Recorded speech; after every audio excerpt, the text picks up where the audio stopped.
ಇದು ನೋಡ್ರಿ ಮೇ ತಿಂಗಳದ ಒಂದು ರೆಸ್ಟೋರೆಂಟ್ ಅಮೌಂಟ್ ತಂದು ಇಲ್ಲಿ ಹೊಡೆದು ಕೊಟ್ಟಿದ್ದ ರೆಸ್ಟೋರೆಂಟ್. ಅದಕ್ಕೆ ಹತ್ತತ್ರ 35,000 ಏನೋ ಬಂದಿವು.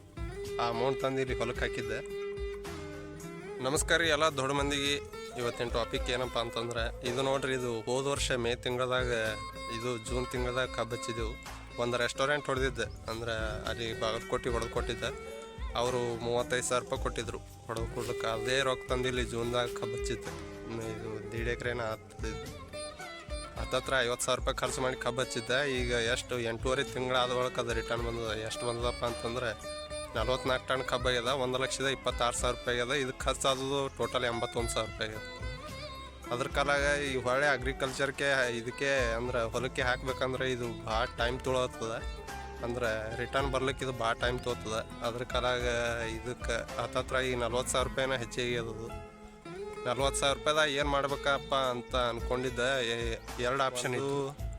ಫೋನ್ ತೊಗೊಂಡು ಯೂಟ್ಯೂಬ್ ಚಾನಲ್ದು ವಿಡಿಯೋ ಮಾಡ್ಕೋತ ತಿರ್ಗಾಡ್ಬೇಕತ್ತೆ ಅಂದ್ಕೊಂಡಿದ್ದೆ. ಇನ್ನೊಂದು 50,000 ರೂಪಾಯಿದಾಗ ಎಲ್ಲರೂ ಒಂದು ಶಾಪ್ ಹಾಕ್ಬೇಕತ್ತೆ ಅಂದ್ಕೊಂಡಿದ್ದೆ. ಅಂದ್ರೆ ಈಗ ಒಳ್ಳೆ ಅಗ್ರಿಕಲ್ಚರ್ಗೆ ಹಾಕಿದ್ರೆ ಈಗ ಅಗ್ರಿಕಲ್ಚರ್ದು ಬರೋದು ಭಾಳ ಕಷ್ಟ ಅದ. ಈ ದೊಡ್ಡ ದೊಡ್ಡ ಯೂನಿವರ್ಸಿಟಿಗಳೆಲ್ಲ ಇದು ಕೊಡ್ಬೋದು ಖರೆ, ಏನು ಡಿಗ್ರಿ ಕೊಡ್ಬೋದು ಖರೆ. ಆದ್ರೆ ಇದಕ್ಕೆ ಬೇಕಾಗೋದು ಭಾಳ ಏನು ಅನುಭವ ಭಾಳ ಮುಖ್ಯ ಆಗ್ತದೆ. ಅದ್ರ ಕಾಲ ಎಲ್ಲರೇ 50,000 ರೂಪಾಯಿದು ಏನರೇ ಒಂದು ಬಿಸ್ನೆಸ್ ಸಣ್ಣ ಶಾಪ್ ಹಾಕ್ಬೇಕು ಅಂದ್ಕೊಂಡಿದ್ದೆ. ನೀವು ಬಿಸ್ನೆಸ್ ಮೈಂಡಿನವ್ರು ಆದರೆ ಎಲ್ಲರೇ ಒಂದು ಕಮೆಂಟ್ ಹೋಗಿರಿ. ಅಂದ್ರೆ ಯಾವ ಥರ ಹಾಕಬೇಕು, ಏನು ಯಾವ ಶಾಪ್ ಹಾಕ್ಬೇಕು 50,000 ರೂಪಾಯಿದ ಅನ್ನೋದು.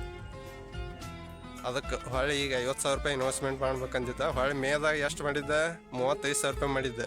ಅದು ಈಗ ಎಷ್ಟು ರಿಟರ್ನ್ ಆಗ್ಯದಪ್ಪ ಅಂದ್ರೆ ಹೆಚ್ಚಿಗೆ 40,000 ರೂಪಾಯಿ ರಿಟರ್ನ್ ಆಗ್ಯದ. ಅದಕ್ಕೆ 40,000 ರೂಪಾಯಿದಾಗ ಏನರ ಒಂದು ಈಗ ಬಿಸ್ನೆಸ್ ಮಾಡ್ಬೇಕು ಅಂದ್ಕೊಂಡಿದ್ದೆ.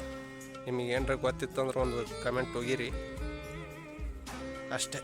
ನಮಸ್ಕಾರ ಎಲ್ಲರಿಗೂ.